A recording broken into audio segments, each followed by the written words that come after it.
శుక్లాంబరధరం విష్ణుం శశివర్ణం చతుర్భుజం ప్రసన్నవదనం ధ్యాయేత్ సర్వవిఘ్నోపశాంతయే.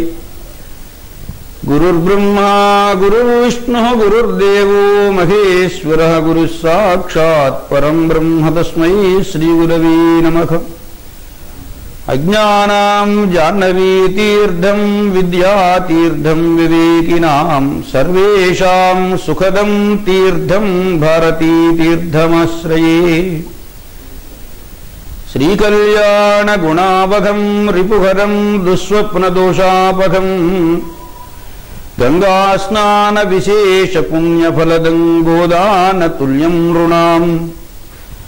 ఆయుర్వృద్ధిదముత్తమం శుభకరం సంతానసంపత్ప్రదం నానాకర్మసు సాధనం సముచితం పంచాంగమాకర్ణ్యతాం.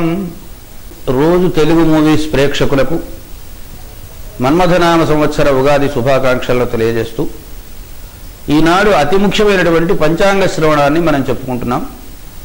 శ్రీకళ్యాణగుణావహం రిపుహరం దుస్వప్నదోషాపహం గంగాస్నాన విశేష పుణ్యఫలదం గోదానతుల్యం నృణాం.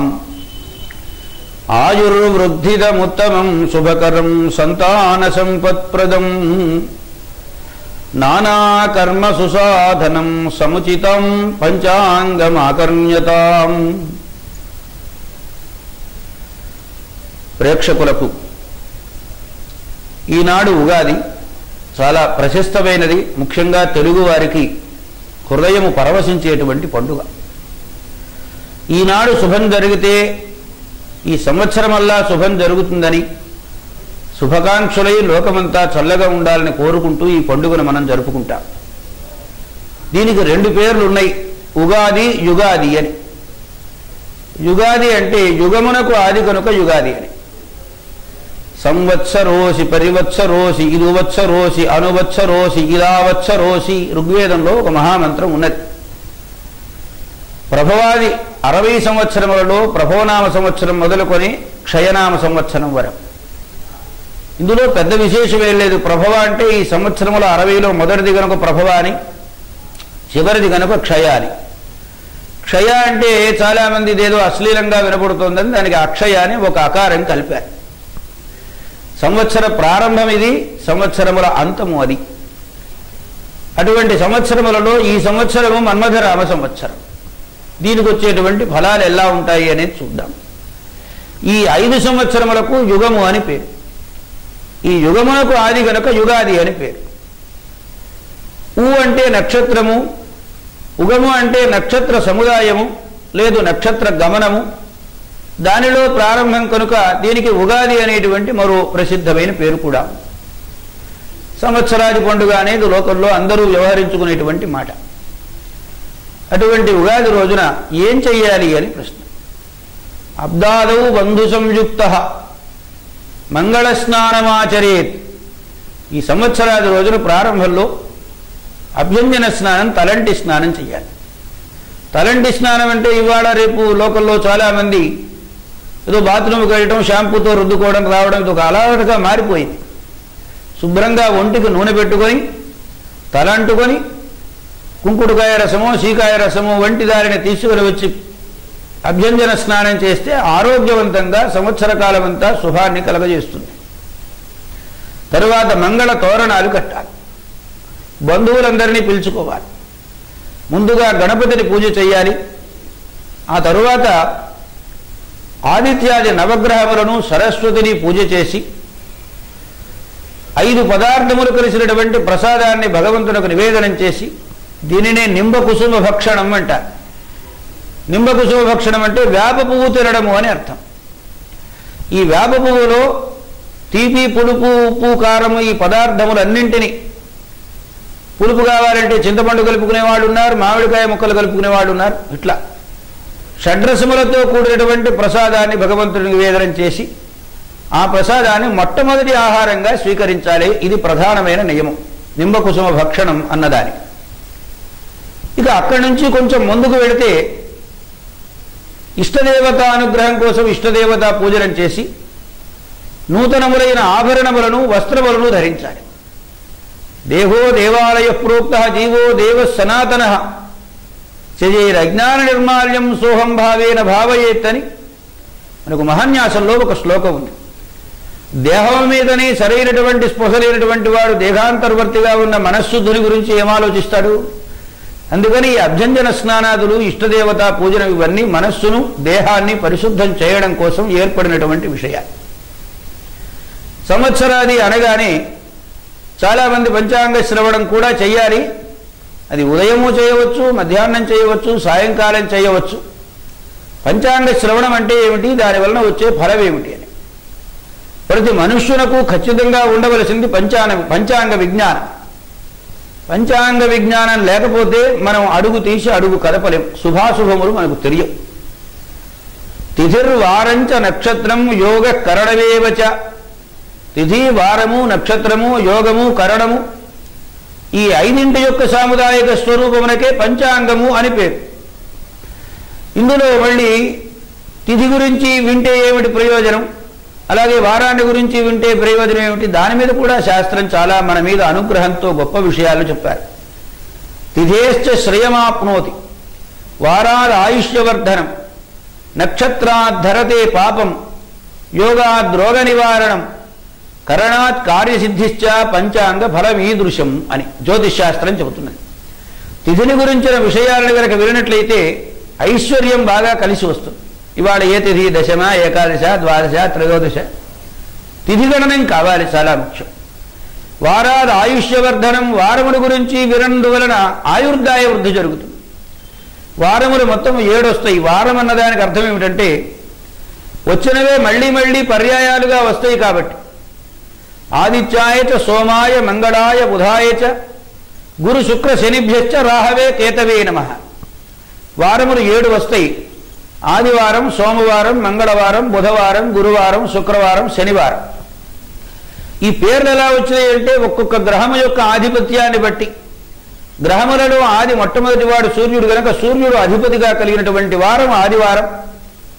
అలాగనే చంద్రుడు అధిపతిగా కలిగినటువంటి వారం సోమవారం, అంగారకుడు అధిపతిగా కలిగినటువంటి వారం మంగళవారం, బుధుడు అధిపతిగా కలిగినటువంటి వారం బుధవారం, గురుడు అధిపతిగా కలిగినటువంటిది అంటే బృహస్పతి అధిపతిగా కలిగినటువంటిది గురువారం, శుక్రాచార్యుడు అధిపతిగా కలిగినటువంటిది శుక్రవారం, శనైశ్చరుడు అధిపతిగా కలిగినటువంటిది శనివారం. ఇలా వారములు ఏర్పడ్డాయి.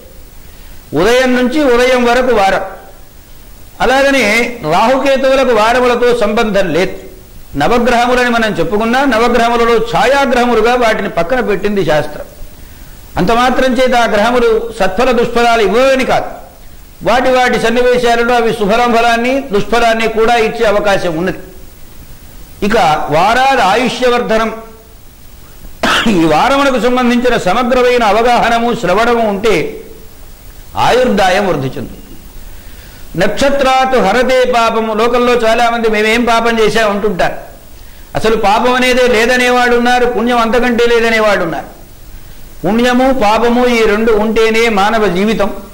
పుణ్యపాపాలు లేని జీవితాన్ని అసలు ఊహించలేం మనం.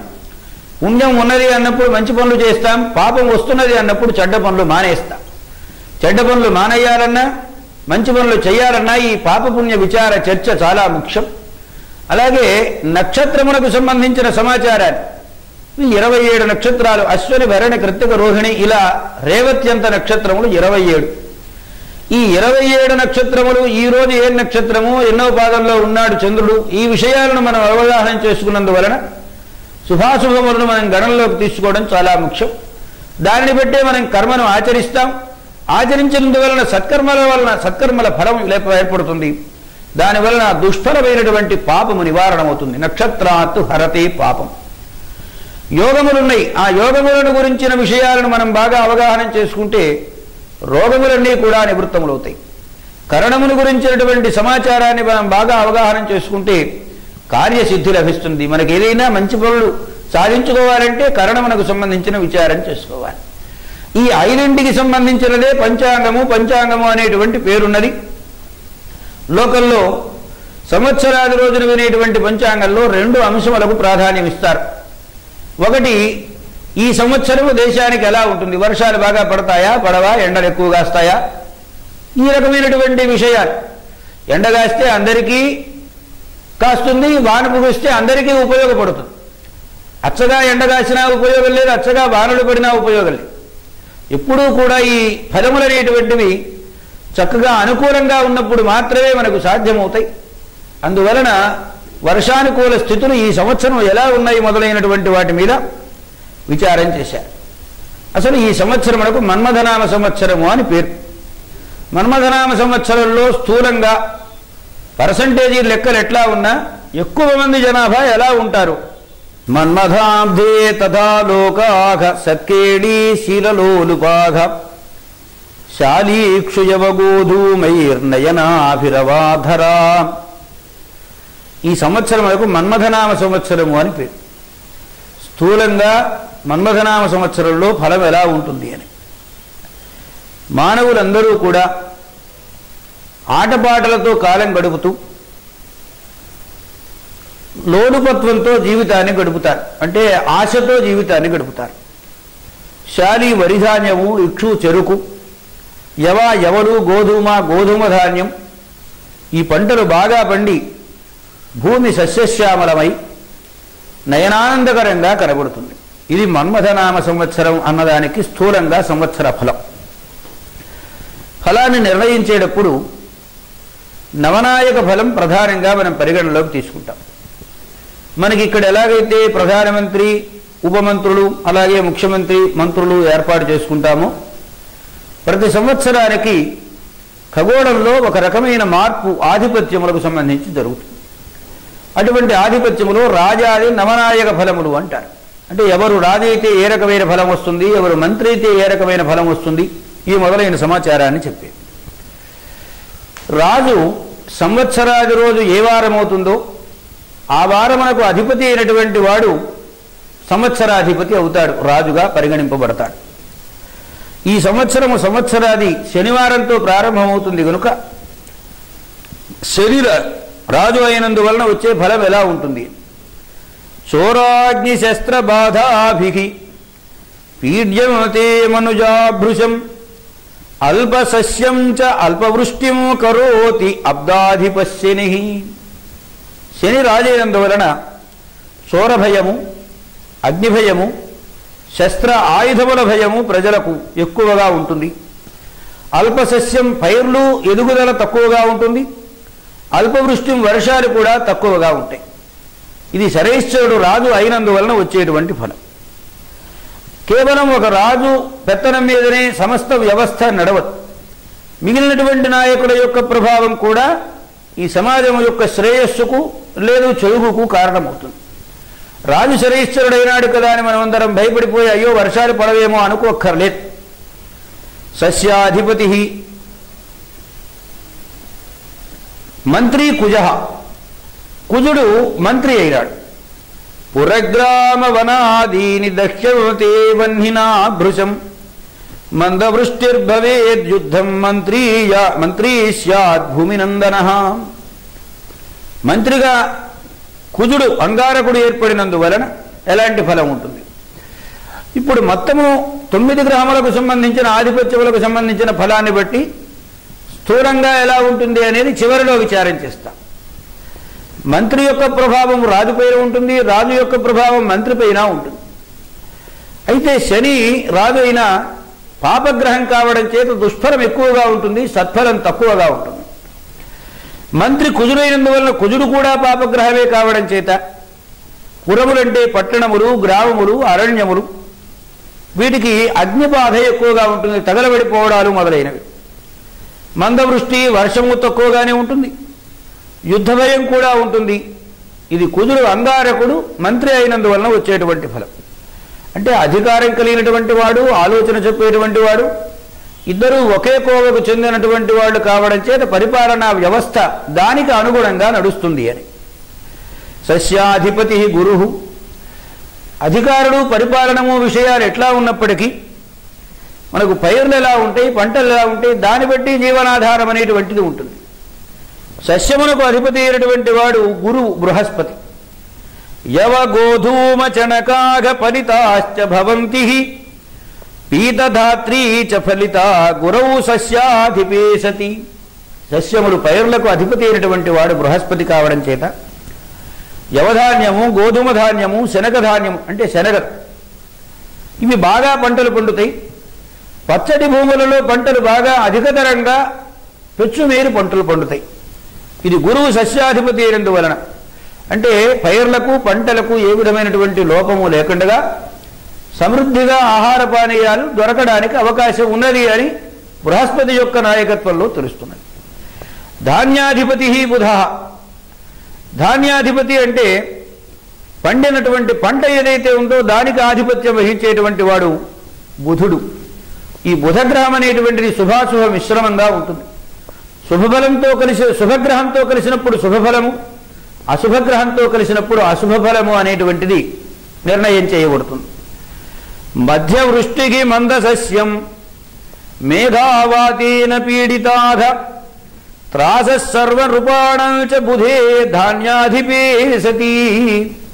బుధుడు ధాన్యాధిపతి అయినందువలన మధ్యవృష్టి మరి అతివృష్టి కాకుండా అసలు వర్షాలు పడకుండా ఉండకుండా మధ్యమైనటువంటి వర్షాలు పడతాయి.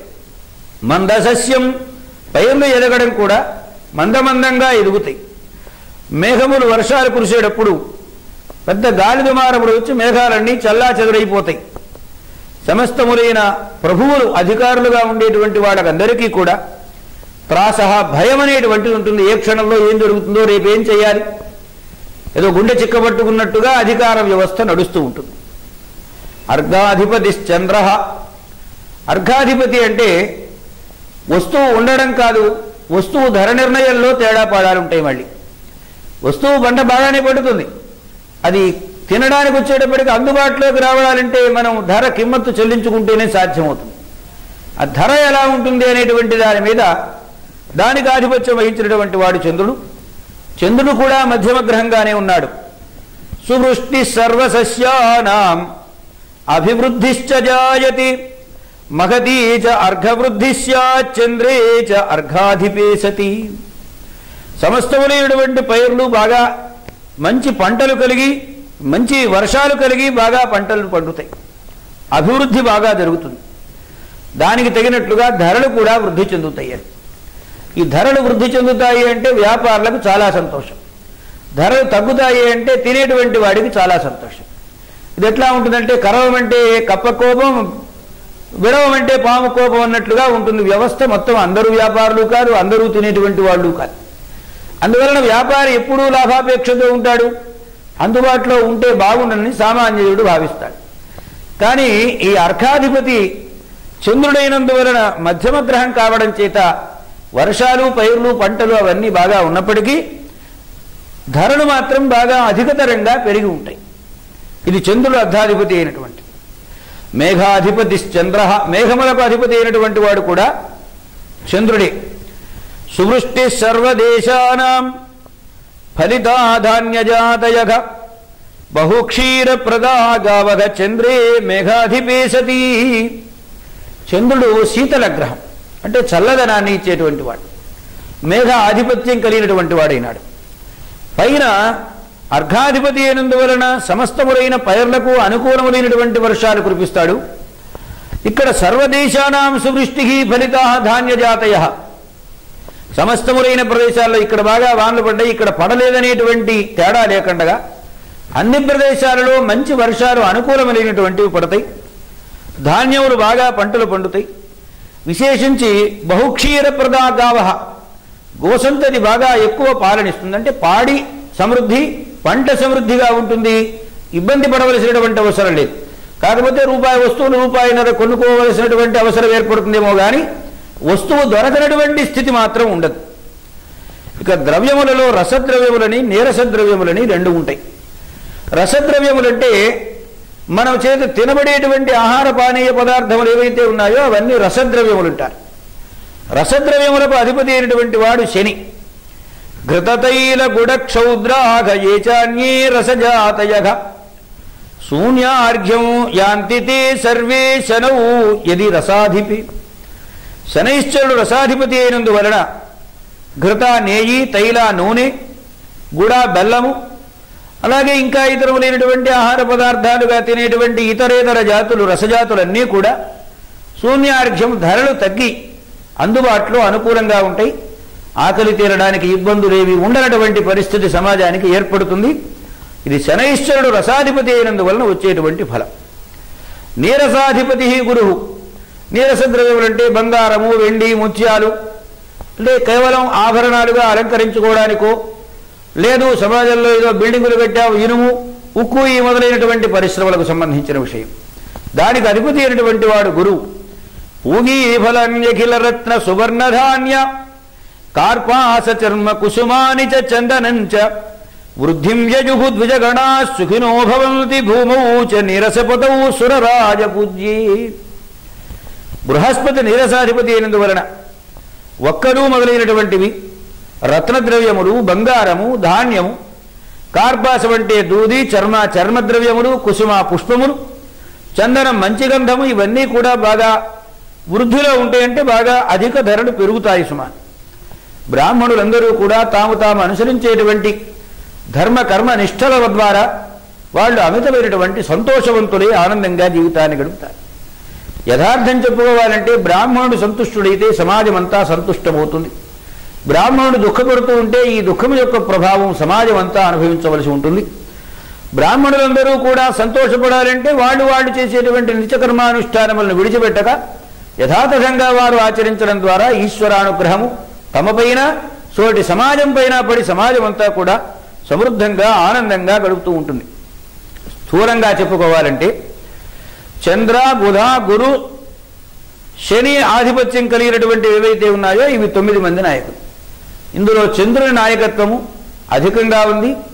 గురువు యొక్క నాయకత్వము, శనైశ్వరుని నాయకత్వము సమంగా ఉన్నాయి. అలాగనే బుధుని నాయకత్వం ఒకటి ధాన్యాధిపతిత్వం అనేటువంటిది వచ్చింది. శుభగ్రహముల యొక్క ఆధిపత్యం అధికంగా ఉన్నది, పాపగ్రహముల యొక్క ఆధిపత్యం తక్కువగా ఉండడం చేత మొత్తం మీద ఈ సంవత్సరం అంతా కూడా మంచి పైర్లతో, పంటలతో, ఆకలి తెలియనటువంటి స్థితిలో ప్రజలందరూ కూడా సుఖంగా ఆనందంగా జీవితాన్ని గడుపుతారు. ఇది పంచాంగమును మనం తెలుసుకోవడం వలన. ఈ సందర్భంలో మీ అందరికీ ఒక మాట మనవి చేస్తాను. పంచాంగం చూసుకునే ఓ మంచి అలవాటు చేసుకోవాలి. ఎందువల్లంటే ఏది చేసినా, మంచి పని చేసినా ఆ మంచి పనులకు అన్నింటికీ మూలమైనటువంటిది పంచాంగం ఆధారం. ఇక్కడ మనం ప్రయాణాలు చేస్తూ ఉంటాం. ప్రయాణం అనగానే చాలామంది ఇంట్లోంచి బయలుదేరితే అది ప్రయాణం అనుకుంటారు. దానికి ప్రయాణం అని పేరు కాదు. పొలిమేర దాటి పొరుగురులో నిద్ర చేయవలసిన పరిస్థితి ఉంటే దానికి ప్రయాణము అని పేరు. ఏ నక్షత్రంలో, ఏ వారంలో ప్రయాణం అయితే అనుకూలంగా ఉంటుంది అనేటువంటిది మనకు ఆనందాది యోగములు అనేటువంటి ఒక పట్టిక ద్వారా తెలుస్తుంది. ఆదివారం అశ్వని నక్షత్రం కలిస్తే ఏ రకమైనటువంటి ఫలం ఉంటుంది ఇలాగ. అలాగనే మనం నిత్యకృత్యంలో మనం ఏ పని చేసినా అన్నింటికీ తిథివార నక్షత్ర యోగకరణముల సమయం. అందువల్ల ఇప్పుడు హఠాత్తుగా ఏదో ఒక పని చేయవలసి వస్తుంది. ఆ చేయవలసి వచ్చినప్పుడు ఆనందాది అమృతాది యోగములు అని మళ్ళీ ప్రత్యేకంగా ఒకటి చెప్పారు. ఒక నక్షత్రాన్ని బట్టి, ఒక వారాన్ని బట్టి అమృతాది యోగములు ఎలా ఉంటాయి దానికి ఒక పట్టిక ఇచ్చారు. అలాగే నతిథిర్ నచ నక్షత్రం నయోగ కరణం తథాని, తిథివార నక్షత్ర యోగములతో సంబంధం లేకుండా మనం ఏ గంటలో ఏ పని చేసుకుంటే మేలు జరుగుతుంది అనేటువంటిది గౌరీ పంచాంగం అనేటువంటి దాని ద్వారా స్పష్టపరిచారు. అలాగే మకర సంక్రాంతి ఏ లగ్నంలో వస్తుంది, ఏ నక్షత్రంలో వస్తుంది, దానివలన వచ్చే ఫలాలు ఏమిటి, ఆయన కట్టుకునే వస్త్రాలు ఏమిటి, ఆ వస్త్రములు కట్టుకున్నందువలన వచ్చే ఫలం ఏమిటి, ఆయన ఆహార పాత్ర ఏమిటి, ఆయన వాహనం ఏమిటి మొదలైనటువంటి విషయాలన్నింటినీ ఇవన్నీ మనం ఏదో ఒక గంటలోనో ఒక 2 గంటల్లోనూ చెప్పుకునే విషయాలు కాదు. అందువలన ప్రత్యేకంగా ప్రతివారు ఇవాళ నాకు చిన్నతనంలో అయితే పంచాంగాలు ఏదో 3-4 వేళ్ల మీద లెక్కించగలిగే పంచాంగాలు మాత్రం వచ్చేవి. ఇవాళ సిద్ధాంత పంచాంగాలు పోయి గంటల పంచాంగాలు వచ్చినాయి. మానవులకు చాలా సౌకర్యాలు ఏర్పడుతున్నాయి. ప్రతివారు పంచాంగం చూసుకొని మంచి చెడులు నిర్వహించుకునే అవకాశం ఈ రోజున చాలా ఏర్పడింది. అందువలన మీరేదో టీవీలో వినబడింది కదా, ఆ మీడియాలో వినబడిందే సత్యం, యథార్థం, ఆయన చెప్పిందే దీపారాధనలు ఇట్లా చేయాలి, దండం ఇట్లా పెట్టాలి అనే మాటలను నమ్మకండగా ఎవరికి వారు పంచాంగం చూసుకొని పంచాంగంలో తిథివార నక్షత్ర యోగ కరణములను దానినే మనం సంకల్పము అంటాం. సంకల్పం చెప్పుకునేటప్పుడు సంకల్పం అంటే ఏం లేదండి, 5 అంశాలు కలిస్తే దానికి సంకల్పం అని పేరు. ఎక్కడ చేస్తున్నాము, ఎప్పుడు చేస్తున్నాము, ఎందుకు చేస్తున్నాము, ఎవరము చేస్తున్నాము, ఏమి చేస్తున్నాము అనే 5 అంశాలు కలిస్తే దానికి సంకల్పం అని పేరు. సంకల్పం ఏది చేసినా పీఠ మీద కూర్చొని దేవుడి దగ్గర చేసేటువంటి సంకల్పాలు ఏవి దుష్ట సంకల్పాలు చెయ్యం. మా ఎదురింటి ఆయన తొందరగా చచ్చిపోవాలా, ఇల్లు కలుపుకోవాలని ఎవడైనా పూజలు చేస్తాడా? చెయ్యడు.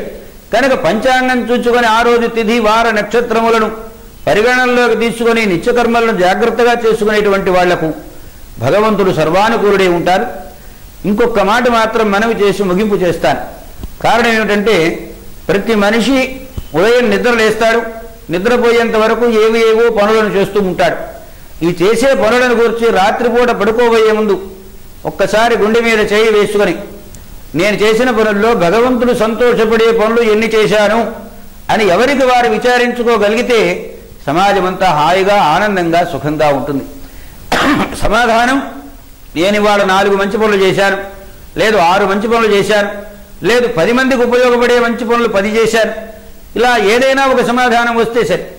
ఏ సమాధానము రాకంతా జీరోనే వచ్చిందనుకోండి, వాడి సమాజంలో బ్రతకడమే వృధా. అందువల్ల మనం సమాజంలో ప్రాణులం, సమాజంలో బ్రతుకుతున్నాం, సమాజానికి ఉపయోగపడేటట్లుగా బ్రతకాలి. నేల విడిచి సాము ఎవరూ చేయరు. నేల మీద కాళ్ళు 2 నిలబడినటువంటి వాడు మంచిని గురించి ఆలోచిస్తాడు, మంచిరే చేస్తాడు, మంచిరే చెయ్యాలి. ఇది మనం సంవత్సరాది రోజున పంచాంగ శ్రవణం విన్నందువలన పంచాంగం చూచే ఓ మంచి అలవాటు తప్పనిసరిగా చేసుకోవాలనే ఆలోచన ఏ ఒక్కరిలో కలిగినా రోజు మూవీస్ వారు సమర్పించినటువంటి పంచాంగ శ్రవణం నిజంగా సార్థకమైనట్లుగా నేను భావిస్తున్నాను. నమ శ్రీ శంకరానంద గురుపాదాంబుజన్మనే సవిలాస మహామోహగ్రాహగ్రాసైక కర్మణి కరలీలావతారాయ శంకరాయ పరౌజసే కైవల్య కల్పనా కల్పతరవే గురవే నమః. అజ్ఞానాం జాహ్నవీతీర్థం విద్యాతీర్థం వివేకినాం సర్వేషాం సుఖదం తీర్థం భారతీతీర్థమాశ్రయే. ఆదిత్యాయ చ సోమాయ మంగళాయ బుధాయ చ గురు శుక్ర శనిభ్యశ్చ రాహవే కేతవే నమః. సంవత్సరాది రోజున సంవత్సరం మొత్తం మీద దేశానికి ఎలా ఉంటుంది అనే విషయం తెలుసుకోవడం ఒక అంశమైతే, వ్యక్తిగా నాకు సంబంధించినంత వరకు ఏం జరుగుతుంది, లేదు నా కుటుంబ సభ్యులకు ఏమి జరుగుతుంది అనేటువంటి విషయాలను విచారించడం రెండవ అంశం. దీనిని మన పెద్దవాళ్ళు శాస్త్రంలో నిబంధన చేశారు. దీనికి గోచార ఫలములు అంటారు. వీటిని గోచార ఫలములు నక్షత్రాన్ని బట్టి రాశిని బట్టి 2 రకాలుగా మళ్ళీ నిర్ణయం చేశారు. గో అంటే నక్షత్రము, చార అంటే గమనము. నక్షత్ర గమనాన్ని బట్టి లేదు ఖగోళంలో ఉండేటువంటి గ్రహాలన్నీ గోశబ్దం చేత చెప్పబడితే ఆ గోవుల సంచార ఆ గ్రహముల యొక్క సంచార క్రమాన్ని బట్టి సత్ఫల దుష్ఫలాలను తెలుసుకోవడం అనేటువంటిదే మనం గుర్తించదగినటువంటి ప్రధానమైనటువంటి అంశం. నక్షత్రములు 27: అశ్వని, భరణి, కృత్తిక, రోహిణి, మృగశిర, ఆర్ద్ర, పునర్వసు, పుష్యమి, ఆశ్లేష, మఖ, పుబ్బ, ఉత్తర, హస్త, చిత్త, స్వాతి, విశాఖ, అనురాధ, జ్యేష్ఠ, మూల, పూర్వాషాఢ, ఉత్తరాషాఢ, శ్రవణం, ధనిష్ఠ, శతభిషం, పూర్వభాద్ర, ఉత్తరాభాద్ర, రేవతి. ఇవి 27 నక్షత్రాలు. ఈ నక్షత్రాలను బట్టి మొట్టమొదట కందాయ ఫలం అనేటువంటిది నిర్ణయింపబడుతుంది. కందాయ ఫలము 0 లేకుండా వస్తే మంచిది అనేది మన పెద్దవాళ్ళు మనకు చెప్పినటువంటి మాట. బేసి సంఖ్య రాకుండా ఉంటే మంచిది, సరి సంఖ్య వస్తే మంచిది అని. మళ్ళీ ఈ కందాయంలో కూడా మళ్ళీ 2 రకాలు చెప్పారు. ఒకటి 0 లేకుండా వస్తే మంచిది అని. విషమే అర్ధలాభస్యాత్, విషమ సంఖ్య కనుక వచ్చినట్లయితే అర్ధలాభం కలుగుతుందని అర్థం. అంటే సగము ఫలం వస్తుంది అని అర్థం. సమేతు సమతాభవేతు, సమసంఖ్య అంటే బేసి సరైన సంఖ్య కనుక అంటే 2, 4, 6 ఇట్లా కనుక వచ్చినట్లయితే సమసంఖ్య చేత సమమైనటువంటి ఫలం వస్తుందని. 0 కనుక ఉండినట్లయితే నిష్ఫలతాం భవేతు, నిష్ఫలమవుతుందని. ఈ కందాయాన్ని చూసుకునేప్పుడు మరో అంశం కూడా పరిగణలోకి తీసుకున్నారు. ఒకటేమిటంటే మొదటి కందాయము మొదటి 4 మాసములు, రెండవ కందాయము రెండవ 4 మాసములు, మూడవ కందాయము మూడవ 4 మాసములు. అంటే ఉదాహరణకి చైత్రం, వైశాఖం, జ్యేష్టం, ఆషాఢం ఈ 4 నెలలు మొదటి పడిలో ఉన్నటువంటి అంకె చెబుతుంది. తరువాత శ్రావణం, భాద్రపదం, ఆశ్వేజం, కార్తీకం ఈ 4 మాసములు రెండవ పడిలోనే అంకె చెబుతుంది. మార్గశిరం, పుష్యం, మాఘం, పాల్గొనం అనేటువంటి 4 మాసములకు సంబంధించినటువంటి ఫలితాన్ని ఆ 3వ పడిలోనే అంకె చెబుతుంది. ఇప్పుడు నక్షత్రాలను బట్టి వరుసనే క్రమంగా విచారం చేస్తూ వస్తే మేషాది రాశులకు నక్షత్రములకు ఒక సంబంధం ఉన్నది. నక్షత్రములకు సంబంధించినంత వరకు 108 పాదములు ఉంటాయి. ఒక్కొక్క నక్షత్రానికి 4 పాదములు. ఈ 4 పాదములు 12 రాశులలోకి సర్దుబాటు చేయాలి. సర్దుబాటు చేయాలంటే ఎలా కుదురుతుంది అంటే మొదటి 4 పాదములు కలిగిన అశ్వని, 4 పాదములు కలిగినటువంటి భరణి, 4 పాదములు కలిగినటువంటి కృత్తికా నక్షత్రంలోని మొదటి పాదము మేషరాశి కిందకు వస్తాయి. ఏమండి మేము ఈ పాదాలు ఎట్లా గణనం చేసుకోవాలి, మాకు ఎట్లా తెలుస్తుంది అని అడగచ్చు. అడిగితే దానికి మన వాళ్ళు జన్మ నక్షత్రాన్ని బట్టి ఒకటి చెప్పారు, నామ నక్షత్రాన్ని బట్టి సులువుగా తెలుసుకునేందుకు ఒక మాట చెప్పారు. ఉదాహరణానికి అశ్వని 4 పాదాలకు చూచే చోళ అశ్వని అన్నారు. చూ మొదటి పాదము, చే రెండవ పాదము, చో మూడవ పాదము, లా 4వ పాదం. మనం పేరులో ఉన్నటువంటి మొదటి అక్షరాన్ని బట్టి ఈ పాదాన్ని నిర్ణయం చేసుకొని ఈ నక్షత్రంలోని ఈ పాదము ఏ రాశికి చేరింది, మనము ఏ రాశికి సంబంధించినటువంటి వారము అనేటువంటిది కూడా సమగ్రంగా విషయం అవగాహనానికి వస్తుంది. ఇక చూచే చోళ అశ్వని, అలాగే లీ, లు, లే, లో భరణి కృత్తికా నక్షత్రంలో ఆ, ఈ, ఊయే కృత్తిక. ఆ అనేటువంటి మొదటి అక్షరం కృత్తికా నక్షత్రం మేషరాశిలోకి వస్తుంది.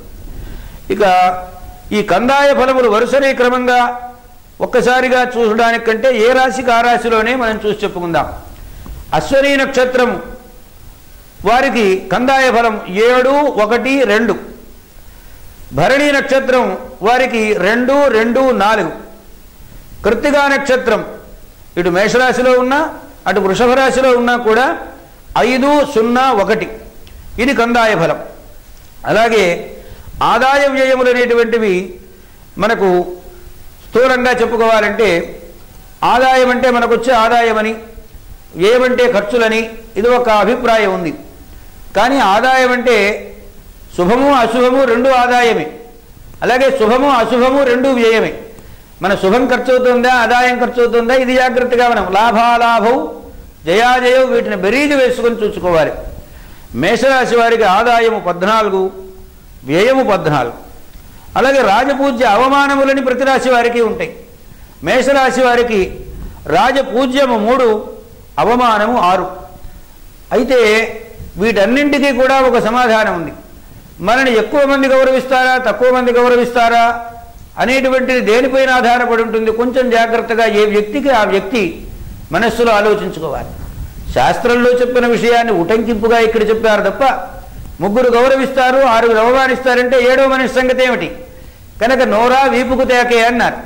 అందుకని నోరు మంచిదైతే ఊరు మంచిదవుతుంది అని ఒక సామెత ఉన్నది. మనం ఎదుటి వాళ్ళని గౌరవించే సంస్కారవంతులం అవుతామా, మన గౌరవ సంఖ్య పెరుగుతుంది. మనం ఎదుటి వాళ్ళని అవమానించే భారంలో ఆలోచనలో ఉన్నామా, మనకు అవమానం ఎక్కువ జరుగుతుంది. కనుక మన నోరును మంచి చేసుకొని నలుగురి యోగక్షేమాలు మనం జాగ్రత్తగా ఆలోచించగలిగితే పూజ్యత పెరుగుతుంది, అవమానం తగ్గుతుంది. ఇది ఏ రాశిలో వారికైనా స్థూలంగా ఆదాయ వ్యయములు రాజపూజ్యావమానములకు సంబంధించినటువంటిది. ఇక సంవత్సరంలో మొత్తం మీద తొలి అర్ధభాగం అంటే జూలై 13వ తేదీ వరకు కొంచెం ఒడిదుడుకులుగా ఉంటుంది మేషరాశి వారికి. 2వ బడిలో ద్వితీయార్థంలో జూలై 14వ తేదీ నుంచి అనుకూలములైనటువంటి ఫలితాలు వాళ్లకు బాగా లభిస్తాయి. అంటే ఏదైనా తాను చేయదలుచుకున్నప్పుడు, స్థిరమైనటువంటి పనులు చేయదలుచుకున్నప్పుడు ఆయా రోజులలో ప్రారంభించి అనుకూలంగా ఉన్న రోజుల్లో ప్రారంభిస్తే విజయంగా వాళ్ళు పొందగలుగుతారు. అలాగని ఆర్థిక ఇబ్బంది ఉన్నప్పటికీ పరిస్థితులు అనుకూలించి మనస్సుకు అసంతృప్తి అనేటువంటిది లేకుండా నిరంతర ఉత్సాహంతో జీవితాన్ని గడుపుతూ ఉంటారు. ఇది మేషరాశి వారికి సంబంధించినటువంటి ఫలితం. ఇక కందాయ ఫలం కృత్తికా నక్షత్రం వారికి 5, 0, 1 మేషరాశిలో అదే చెప్పారు, ఇక్కడ వృషభ రాశిలో కూడా అదే చెప్పారు. రోహిణీ నక్షత్రం 4 పాదముల వారికి 0, 1, 3 కందాయం. అలాగే మృగశిర నక్షత్రంలో మృగశిరార్థం వృషభం అన్నారు కాబట్టి వృషభ రాశిలోకి మృగశిర నక్షత్రంలోని మొదటి 2 పాదాలు వస్తాయి. వే ఓ వే అనే అక్షరంతో ప్రారంభమయ్యే ఓ అనే అక్షరంతో ప్రారంభమయ్యేటువంటి వారు వృషభ రాశి కిందకు వస్తారు. కనుక కందాయ ఫలం వీరికి ఇలా ఉన్నది. ఇక సంవత్సరానికి సంబంధించినటువంటి ఆదాయ వ్యయాలు చూస్తే 8 ఆదాయము 8 వ్యయము వృషభ రాశికి సంబంధించి. రాజపూజ్య అవమానాల దగ్గరికి వచ్చేటప్పటికి 6 పూజ్యత 6 అవమానము రెండూ సమానంగా కనబడుతున్నాయి. అలాగే వృషభ రాశి వారికి సంబంధించి జూలై 13వ తేదీ వరకు కొన్ని ఆటంకాలు ఆశాభంగాలు ఏర్పడినప్పటికీ ఆర్థికమైనటువంటి ఇబ్బందులున్నా మాట పట్టింపులున్నా పరిస్థితులు అనుకూలమయ్యేటువంటి పరిస్థితులు ఈ జూలై 13వ తేదీ వరకు కొంచెం ఇబ్బందికరంగా ఉంటాయి. ఆరోగ్య విషయంలో చాలా జాగ్రత్తగా ఉండాలి ఈ రాశివారు. అలాగనే జూలై 14వ తేదీ నుంచి ఈ రాశి వారికి మంచి శుభమైనటువంటి పరిణామాలు చోటు చేసుకుంటాయి. మంచిగా ఆలోచన చేయాలి, మంచిగా నిర్ణయం తీసుకోవాలి, మంచి నిర్ణయానికి అనుగుణంగా ఆచరణ ఉండాలి. ఆచరణ అనుకూలంగా వ్యవహార శైలిని బట్టి వాళ్ళు ఆయా సత్ఫలాలను పొందుతారు. ఇది వృషభ రాశికి సంబంధించినటువంటి ఫలం. ఇక మిథున రాశికి సంబంధించి మృగశిర 2 పాదములు, అలాగే ఆరుద్ర 4 పాదములు, పునర్వసు 3 పాదములు, ఇవి 9 పాదములు కలిస్తే మిథున రాశి కిందకు వస్తాయి. వారికి కందాయ ఫలం మృగశిర నక్షత్రం వారికి 302, ఆర్ద్ర నక్షత్రం వారికి 602, పునర్వసు నక్షత్రం వారికి 114. ఇక ఆదాయ వ్యయముల దగ్గరకు వచ్చే రాజపూజ్య అవమానముల దగ్గరకు వచ్చేటప్పటికి ఆదాయం 11, వ్యయం 2, రాజపూజ్యం 5, అవమానము 2. ఇది వీళ్ళ రాశికి సంబంధించినటువంటి మిథున రాశికి సంబంధించినటువంటి సంవత్సర ఫలం. ఇక మిథున రాశిలో ఉన్నటువంటి వాళ్ళు జూలై 13వ తేదీ వరకు చాలా శుభప్రదంగా ఉంటుంది. విశేషమైనటువంటి సత్ఫలాలను పొందుతారు. ఆ కాలంలోనే మంచి పలుకుబడి లోకంలో పెరుగుతుంది. కుటుంబ సభ్యులందరూ కూడా ఆనందంతో హాయిగా జీవితాన్ని గడుపుతూ ఉంటారు. ఇక జూలై 14వ తేదీ నుండి కొంచెం మిథున రాశి వారికి వ్యతిరేకములైనటువంటి అవకాశాలు ఉన్నాయి. పనులు ఏవైతే ఉన్నాయో అవి ఈ ప్రథమార్థంలోనే కొనసాగించుకుంటూ ద్వితీయార్థంలో స్థిరములైనటువంటి పనుల వైపు వెళ్లకుండా ఉంటే వాళ్లకు చాలా మంచి ప్రయోజనం కలుగుతుంది. ఇది మిథున రాశికి సంబంధించినటువంటి వారికి ఫలం. అలాగే కర్కాటక రాశి రాశులలో 4వ రాశి కర్కాటక రాశి. ఇది పునర్వసు నక్షత్రము 4వ పాదము, అలాగే పుష్యమి నక్షత్రము 4 పాదములు, ఆశ్లేష నక్షత్రము 4 పాదములు, ఈ మొత్తము 9 పాదములు కర్కాటక రాశికి సంబంధించినటువంటి అవుతాయి. దానిలో కందాయ ఫలం పునర్వసు నక్షత్రం వారికి 1, 1, అలాగే పుష్యమి నక్షత్రం వారికి 4, 2, 1, ఆశ్లేష నక్షత్రం వారికి 7, 0, 3 అనేటువంటివి కందాయ ఫలంగా నిర్దేశించి చెప్పబడింది. ఇక సంవత్సరానికి ఆదాయ వ్యయముల పరిస్థితి 5 ఆదాయము 5 వ్యయము ఉంటుంది. రాజపూజ్య అవమానముల దగ్గరికి వచ్చేటప్పటికి 5 రాజపూజ్యత 3 అవమానము అనేటువంటిది శాస్త్రమునందు సూచింపబడిన విషయం. ఇక ఈ కర్కాటక రాశికి సంబంధించినటువంటి వారు జూలై 13వ తేదీ వరకు వాళ్లకు వచ్చేటువంటి ఫలితాలన్నీ కూడా అంతంత మాత్రంగా ఉంటాయి. మనం పడినంత శ్రమకు ఫలం వచ్చిందా రాలేదా అని ఆలోచన చేస్తే శ్రమకు తగినటువంటి ఫలము ఆ రోజులలో క్రమంగా దక్కకపోవచ్చు. కుటుంబ సభ్యుల మధ్య అంటే ఏదైనా ఒక ఘర్షణ వచ్చినప్పుడే నలుగురిలోనూ తాను ఇబ్బందులను పొందుతారు. తనకు గ్రహానుకూల్యం లేదనుకోండి, తన కుటుంబ సభ్యులతో కూడా కొంచెం తేడా పాడాలు వస్తాయి. మనం చేసే పని వాళ్లకు నచ్చనిది అవుతుంది. అందువలన కుటుంబంలో కూడా కొంచెం తిరకాసులు జరిగేటువంటి అభిప్రాయ భేదాలు జరిగేటువంటి అవకాశం ఉన్నది. జూలై 14వ తేదీ నుంచి గురువు యొక్క అనుగ్రహ విశేషం చేత పరిస్థితులన్నీ అనుకూలంగా మారతాయి. అవసరానికి తగినటువంటి ధనం ఏదైతే ఉందో అది సొమ్ము దగ్గరకు చేరుతుంది. శుభకార్యాలు మంచి ఊపుగా సాగించుకోవడానికి అనుకూలమైనటువంటి కాలం. ఇది కర్కాటక రాశికి సంబంధించినటువంటి సంవత్సర ఫలం. అలాగే మాసముల వారీగా మార్చి నుండి మళ్ళీ మార్చి వరకు ఉండేటువంటి ఏ ఫలములు అయితే ఉన్నాయో అవి మళ్ళీ ప్రత్యేకంగా నిర్దేశించి చెప్పబడి ఉన్నాయి. ఇక సింహరాశి వారికి సంబంధించింది. సింహరాశిలో మఘా నక్షత్రము 4 పాదములు, అలాగే పుబ్బా నక్షత్రము 4 పాదములు, ఉత్తరా నక్షత్రం 1 పాదము, ఈ మొత్తము 9 పాదములు సింహరాశి కిందకు వస్తాయి. సింహరాశిలో మా మీ మో మే మఘా నక్షత్రం, మోటా టీ 2 పుబ్బా నక్షత్రం, టే అనేటువంటిది ఉత్తరా నక్షత్రములకు సంబంధించిన నామాక్షరములలో అంటే మన పేరులో ఉన్నటువంటి మొదటి అక్షరములు దాన్ని బట్టి మనం రాశిని నిర్ణయం చేసుకోవాల్సి ఉంటుంది. ఈ రాశిలో కందాయం వచ్చేటప్పటికి మఘా నక్షత్రం వారికి 2, 1, 0, పుబ్బా నక్షత్రం వారికి 5, 2, 2, ఉత్తరా నక్షత్రం వారికి 1, 0, 0, 4 ఇది కందాయ ఫలంగా నిర్ణయించి చెప్పబడింది. ఇక ఆదాయ వ్యయాల దగ్గరికి వచ్చేటప్పటికి 8 ఆదాయము, 14 వ్యయము అనేటువంటిది సింహరాశి వారికి. అలాగే రాజపూజ్య అవమానములు 3 అవమానము, 3 పూజ్యత, 5 అవమానము అనేటువంటిది నిర్ణయం చేసి చెప్పబడింది. ఇక ఈ మఘా నక్షత్రం మొదలుకొని 3 నక్షత్రాల్లో జన్మించినటువంటి వారు సింహరాశికి సంబంధించినటువంటి వారికి ఈ మొదటి సగభాగం జూలై 13వ తేదీ వరకు కొంచెం వ్యతిరేకములైనటువంటి ఫలాలు వచ్చే అవకాశం ఉంది. ఆర్థికమైనటువంటి ఇబ్బందులు, కొంచెం ఆరోగ్యపరమైనటువంటి ఇబ్బందులు, మనస్సుకు క్లేశాలు, అశాంతి మొదలైనటువంటివి ఉంటాయి. కనుక మనస్సును సంపాదించుకొని ఈశ్వరారాధనలో మనం మనస్సును ఎక్కువ లగ్నం చేస్తే ఇవన్నీ కూడా ఉపశమిస్తాయి. జూలై 14వ తేదీ నుండి శుభములు అశుభములు కూడా మిశ్ర ఫలితాన్ని పొందుతారు. దూర ప్రయాణాలు ఏవైనా చేస్తే వాటిలో ఫలితం అనుకూలంగా వస్తుంది. మనం ఏదైనా ఒక పని తలపెడితే సరైనటువంటి సమయానికి సరైనటువంటి ఆలోచన కలిగి మనం పని కనుక చేసినట్లయితే విజయాన్ని సంపాదించుకోవడానికి మంచి అవకాశం ఏర్పడుతుంది. ఇది సింహరాశి వారికి సంబంధించినటువంటి ఫలం. కన్యారాశికి సంబంధించి ఉత్తరా నక్షత్రము, హస్తా నక్షత్రము, చిత్రా నక్షత్రంలో 2 పాదాలు ఇంతవరకు కన్యారాశి కిందకు వస్తాయి. ఇందులో కందాయ ఫలం 0, 0, 4, 3, 1, 1, 6, 2, 3. ఆదాయ వ్యయములు 11 ఆదాయము, 5 వ్యయము. రాజపూజ్య అవమానములు 4 పూజ్యత, 5 అవమానం. కన్యారాశికి సంబంధించినంత వరకు ఈ సంవత్సరం జూలై 13వ తేదీ వరకు అంత చాలా అనుకూలమైనటువంటి ఫలితాలు కలుగుతాయి. ఏ పని కార్యక్రమం చేపట్టినా కూడా దిగ్విజయంగా పూర్తి చేయగలుగుతారు. వివాహాది శుభకార్యాలు, ఆస్తులను కొనుగోలు చేయడం, అలాగనే ఇంకా ఇతరమైన ఏ ప్రయత్నం చేసినా అనుకూలంగా ఫలిస్తాయి. జూలై 14వ తేదీ నుండి మాత్రం శుభాశుభ మిశ్రమంగా ఉంటుంది కాలం. కొన్ని పనులు జరగచ్చు, కొన్ని పనులు ఆగిపోవచ్చు. మధ్యలో చేసే పనులను ఆలోచించి మంగళప్రదంగా దైవానుగ్రహంతో సమకూర్చుకోవలసినటువంటి ఆవశ్యకత ఉన్నది.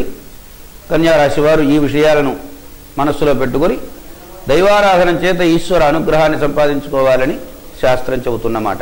రాశికి సంబంధించి చిత్రా నక్షత్రము, స్వాతి నక్షత్రము, విశాఖ నక్షత్రం వీటికి సంబంధించినటువంటి కందాయ ఫలం 6, 2, 3, 1, 0, 0, 4, 1, 2 ఇవి కందాయ ఫలం. సంవత్సరంలో ఆదాయ వ్యయముల దగ్గరికి వచ్చేటప్పటికి ఆదాయం 8, వ్యయం 7, రాజపూజ్యం 8, అవమానం 3. ఇక తులారాశిలో ఉన్నటువంటి వాళ్ళు యోగ్యమైనటువంటి జీవితాన్ని గడుపుతారు. ఇక్కడ కూడా జూలై 13వ తేదీ వరకు మిశ్రమమైనటువంటి ఫలాలంటే శుభ అశుభ ఫలములు 2 మిశ్రమంగా జరుగుతూ ఉంటాయి. అలాగనే అర్ధభాగంలో కొన్ని చిక్కులు, చికాకులు వంటివి ఏర్పడతాయి. ఏదైనా పనితో మొదలు పెడితే వెంటనే సాధ్యం కాదు. సో మిశ్రమంగా మందకొడిగా సాగుతూ ఉంటాయి. జూలై 14వ తారీఖు నుండి గురువు యొక్క అనుగ్రహ విశేషం చేత అన్ని అనుకూలమైనటువంటి పరిణామాలు, అలాగే ఆదాయం బాగుంటుంది, ఆరోగ్యం బాగుంటుంది. మంచి శుభకార్యాలను చేపట్టినటువంటి వారి వాటిని సాధించగలుగుతారు. అయితే ఈ రాశి వారు ప్రత్యేకంగా శని యొక్క ఆనుకూల్యాన్ని సంపాదించుకోవడం కోసం శనీశ్వరులకు శాంతి చేయించుకోవడం అనేటువంటిది మంచిదిగా శాస్త్రం చెబుతున్నటువంటి మాట. చాలామందికి శని అనగానే చాలా పెద్ద భయం. అలాగనే శాస్త్రం చెప్పేవాళ్ళు కూడా భయపెట్టి చెబుతూ ఉంటారు. శని నిజమైనటువంటి ఉత్తమమైన 100కి 100 పాళ్ళు కూడా మనిషికి మేలు చేసేటువంటి గ్రహం. ఇది ఈ మాట ప్రత్యేకంగా ఎందుకు చెబుతున్నానంటే తప్పులు చేస్తాం, ఒప్పులు చేస్తాం. మనం వెనకటి జన్మలో చేసిన తప్పొప్పులు ఉంటాయి, ఈ జన్మలో చేసిన తప్పొప్పులు ఉంటాయి.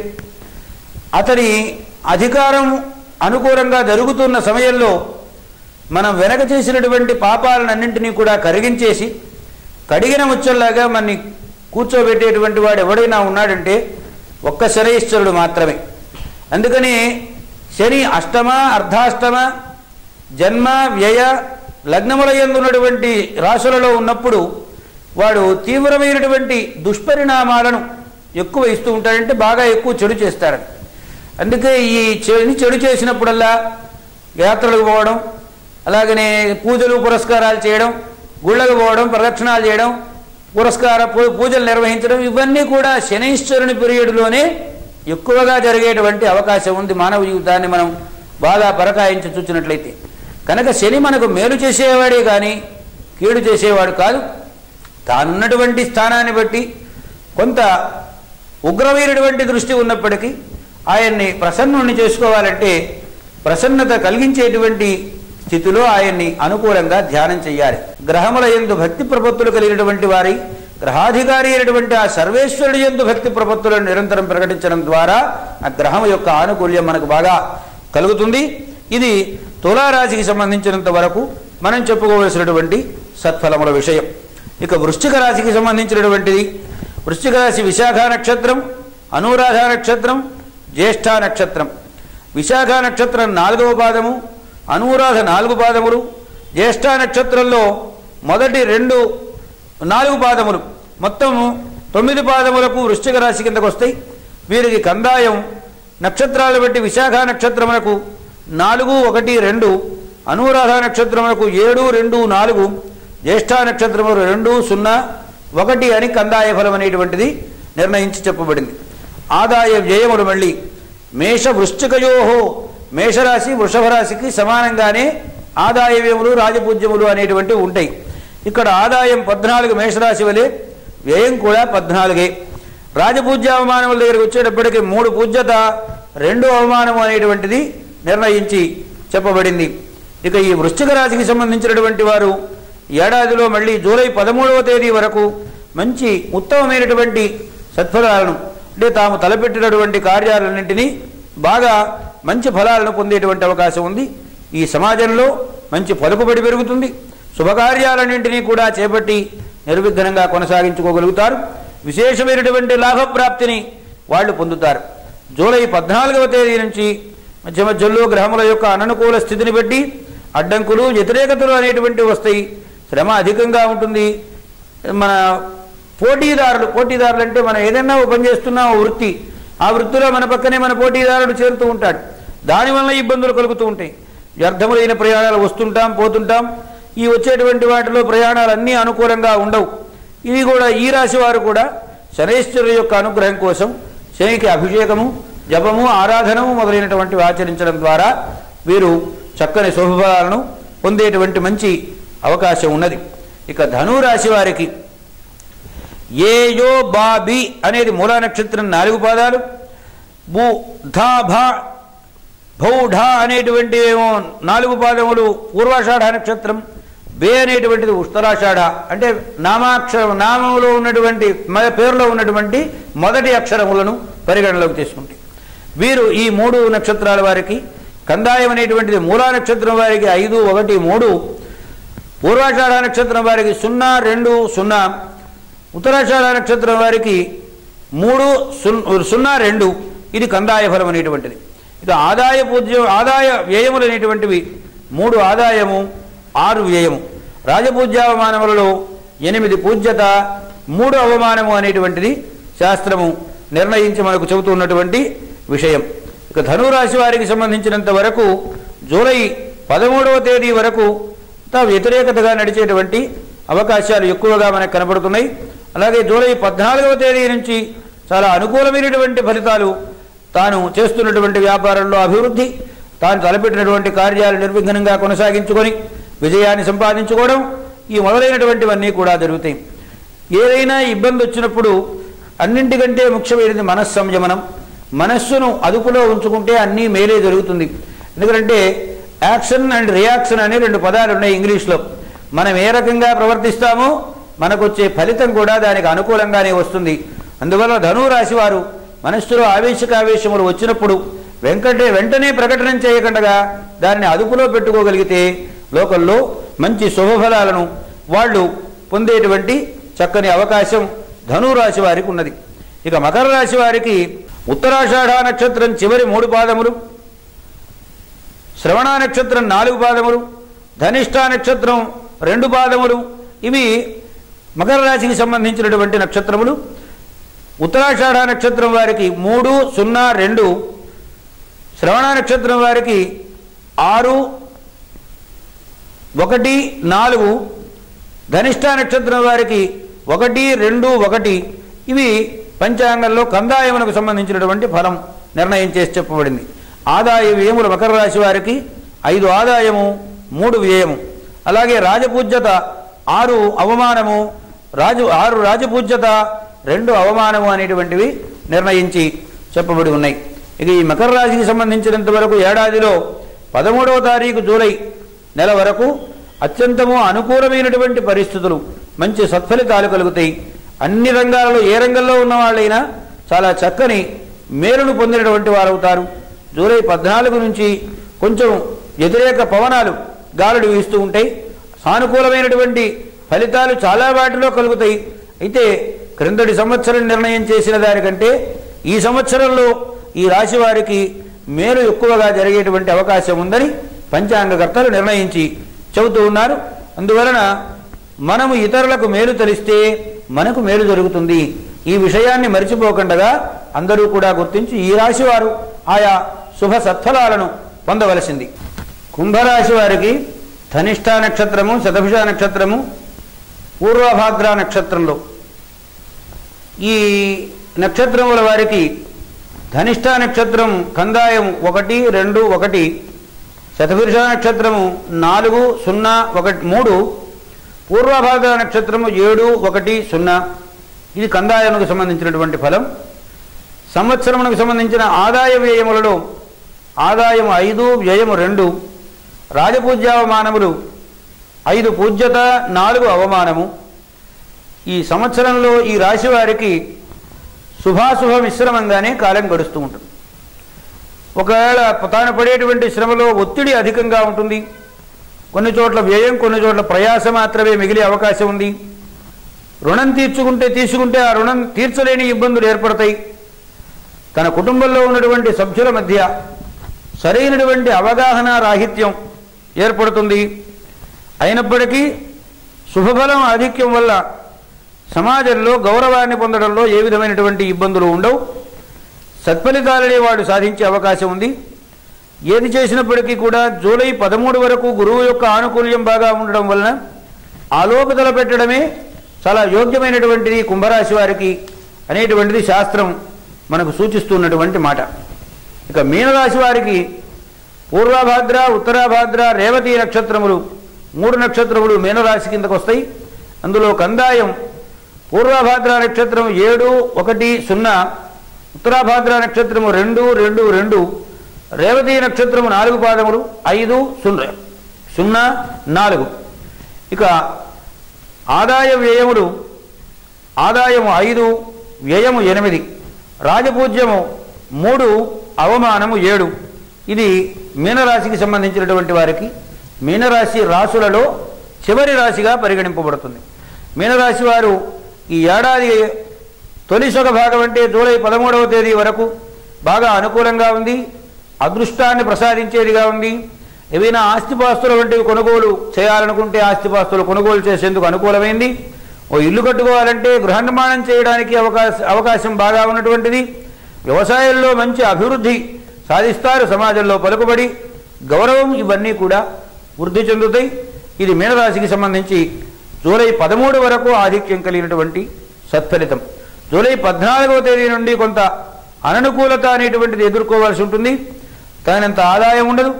ఆదాయం లేకపోవడం వలన రుణం చేయవలసినటువంటి అవసరం ఏర్పడుతుంది. వీరు కూడా గ్రహించవలసినటువంటి ముఖ్యమైన విషయం శుభాశుభముల రెంటి యందు మంచి సంయమనం కలిగినటువంటి వారై వారు చక్కని పరోపకార బుద్ధి కలిగినటువంటి వారై ప్రవర్తించడం ద్వారా సమాజంలో గౌరవం, పలుకుబడి వీటిని సాధించుకుంటారు. ఇప్పటి వరకు మనం రాశులకు, నక్షత్రాలకు సంబంధించినటువంటి కందాయ ఫలములు, రాజపూజ్యావమానములు, సంవత్సర కాలం ఎలా జరుగుతుంది, ఇది విస్తరించిన కొద్దీ చాలా చాలా చాలా విషయాలు ఏ నెలలో, ఏ చైత్రంలో ఏమిటి, వైశాఖంలో ఏమిటి ఫలితాలు. ఎందుకంటే ఒక రోజు మాత్రమే ఒక నక్షత్రంలో నుంచి మరో నక్షత్రంలోకి చంద్రుడు చేరుతాడు. 2.5 రోజులు శుక్రుడు, అలాగే 2.5-3 రోజులు అంగారకుడు. ఇలా గ్రహముల యొక్క మార్పిడి శీఘ్రంగా జరిగే ఉన్నాయి, మందంగా జరిగే ఉన్నాయి. ఇక్కడ నాకు తోచినంత వరకు తెలిసింది ఏమిటంటే, గురువు యొక్క ఆనుకూల్య ప్రాతికూల్యాలను బట్టి మిగిలినటువంటి వాటిని పక్కన పెట్టి స్థూలంగా ఈ ఫలాలనేటువంటివి ఈ పంచాంగంలో వ్రాయబడి ఉన్నాయి. ఏది ఏవైనా నవగ్రహముల యొక్క కలయిక, ఏ 2 గ్రహాలు 3 గ్రహాలు కలిస్తే వచ్చే ఫలం వేరుగా ఉంటుంది. అలాగనే ఏ గ్రహము చూస్తే ఏమిటి ఫలము అనేటువంటి దాన్ని బట్టి మార్పులు చేర్పులు జరుగుతూ ఉంటాయి. మొత్తము 12 రాశులకు ఈ చదివినటువంటివే ఖచ్చితంగా 100% జరుగుతాయని మనం పూర్ణంగా విశ్వసించవలసిన అవసరం లేదు. సూచన మాత్రం చేసిన దాన్ని బట్టి పంచాంగంలో ఉన్నటువంటి మిగిలిన గ్రహచారముల యొక్క సత్ఫల దుష్ఫలాలను కూడా దృష్టిఫలం, యుతిఫలం, అలాగే స్థాన బలం అనేటువంటి 3 బలాలను అనుసరించి ఆయా ఫలితములను నిర్ణయం చేసుకోవలసి ఉంటుంది. అన్నింటికంటే ఒక్క మాట చివరిగా చెప్పుకునేటువంటిది, అనుకూలే జగన్నాథే విపరీతే విపర్యయ. జగన్నాథుడు అనుకూలిస్తే అన్ని అనుకూలంగా జరుగుతాయి. జగన్నాథుడు వ్యతిరేకిస్తే మనం ఏ పని తలపెట్టినా అందులో ఒడిదుడుకులను మనం అనుభవించాలి. దాన్ని బట్టి మనకేమర్థమవుతుందంటే, భగవదారాధనం, భగవంతుడు శివుడా, విష్ణువా, ఇంకొకరా, వెంకటేశ్వర స్వామి, ఆంజనేయ స్వామి అని అనుకోక్కర్లేదు. ఏకోహి భగవాన్, ఒక్కడే భగవంతుడు. ఏకం సద్విప్రా బహుధా వదంతి, ఒక్కడే ఈశ్వరుడు, ఉన్న వస్తువు ఒక్కటే. దానిని సగుణ బ్రహ్మ ఆరాధనలో మన మనస్సుకు అభిరుచి కలిగే మేరకు, మన అవసరాలు తీరే మేరకు ఆయా గ్రహములను, ఆయా దేవతలందరినీ కూడా మనము ఏర్పరచుకున్నాం. మన పెద్దలు ఏర్పరచి మనకు అందించినటువంటి ఒక చక్కని సంప్రదాయ రీతి కనుక మీరు సర్వదేవ నమస్కార కేశవం ప్రతిగచ్చతి అన్నట్లుగా ఏ దేవతకు నమస్కారం చేసినా కేశవుణ్ణి చేరుతుందన్నారు. కేశవుడు అనగానే కొందరు శంకరగరేశారు. ఎందుకయ్యా అంటే మా కేశవుడు చాలా గొప్పవాడు కదా అని. కేశవుడు ఎంతో, శివుడు కూడా అంతే. హరిహరాద్వైతం అన్నింటికంటే ముఖ్యమైనటువంటిది. సర్వదేవ నమస్కార కేశవం ప్రతిగచ్చతి అనే చోట్ల కహ ఈశ వహ బ్రహ్మ, ఈశ శంకర, వహ విష్ణు, త్రిమూర్త్యాత్మకమైనటువంటి బ్రహ్మస్వరూపం సగుణం. ఆ సగుణంలోని భిన్న భిన్నములైనటువంటి రూపాలే ఇతరములైనటువంటి రూపములన్నీ శక్తి, శక్త్యంశ భాగములు విభాగం చేయబడ్డాయి. పరపురుషుడైనటువంటి ఆ పరమాత్మ అనుగ్రహం మన యందు ప్రసరించాలంటే మనము ఆయనను అనుకూలం చేసుకుంటూ ఏ దేవుడికైనా దండం పెట్టండి, ఏ గుడి చుట్టూ అయినా ప్రదక్షిణం చేయండి. ప్రదక్షిణాలు ఎందుకండి చేస్తాం మనం దేవాలయంలో అంటే, మన ఇంటికి ఒక పిల్లి పిల్ల వచ్చింది, కాళ్ళ చుట్టూ తిరుగుతున్నది, కాసిన పాలు పోసాం, తాగింది, తాగి ఇక కాళ్ళ చుట్టూ తిరుగుతుంటుంది, విసుగు పుట్టింది, కాలితో తన్ను తన్నాం, తీసుకెళ్లి గోతంలో కట్టేసి పొలంలో ఎక్కడో వదిలేసి వచ్చాం. మనం ఇంటికి చేరేప్పటికి ఆ పిల్ల ఇంటికి చేరుతున్నది. అట్లా వెంటబడుతుంది, మళ్ళీ కాళ్ళ చుట్టూ తిరుగుతూ ఉంటుంది. మనకు పోనీలో ఒకప్పుడు కాబట్టి ఒకప్పుడు విసుక్కున్నా, ఒకప్పుడైనా అని పాలు దాని మొహానికి వస్తాం. అట్లాగనే దేవుడి చుట్టూ తిరగడం అంటే దాని అర్థం దేవుని యందు మన మనస్సు పరిభ్రమిస్తూ ఉండాలి, మన మనస్సుతో పాటు దేహము పరిభ్రమిస్తూ ఉండాలి. దేహమునకు పరిశ్రమ, మనస్సునకు సౌకర్యం, ఈ రెంటిని మనస్సంయమనానికి మూలమైనటువంటిది ఈశ్వరారాధనం. నిత్య దేవాలయానికి వెళ్ళడం, దర్శనం చేయడం, భగవంతుణ్ణి మనకు ఓపిక మేరకు మన ద్రవ్యము సద్వినియోగం కావాలంటే అష్టోత్తరమో సహస్రనామో, మనకున్న సమయాన్ని బట్టి, మనకున్న ఓపికను భగవంతుడు ఇచ్చిన దాన్ని బట్టి మనం ఆయా కార్యముల యందు పాల్గొని ఈశ్వరుని యొక్క పరిపూర్ణమైనటువంటి అనుగ్రహాన్ని సంపాదించుకోవడం ద్వారా రాశులు ఎలా ఉన్నా, గ్రహాలు ఎలా ఉన్నా, నక్షత్రాలు ఎలా ఉన్నా అన్ని అనుకూలములవుతాయి. ఎందుకంటే సర్వగ్రహములను నియమించేటువంటి వాడు సర్వేశ్వరుడు, గ్రహములను ఏర్పరిచిన వాడే సర్వేశ్వరుడు. కనుక అట్టి సర్వేశ్వర అనుగ్రహం కోసం దేవతారాధనం అనేటువంటిది చాలా ముఖ్యమైనటువంటిది అని మనవి చేస్తూ, ఇటువంటి మంచి అవకాశాన్ని ఇచ్చినందుకు, అలాగే సమాజానికి మంచి విషయాలను తెలియచెప్పడానికి ప్రోత్సాహాన్ని కలగజేసినందుకు రోజు మూవీస్ వారికి హృదయపూర్వకమైనటువంటి ధన్యవాదాలను తెలియజేస్తూ మరి ఇప్పటికి సెలవు.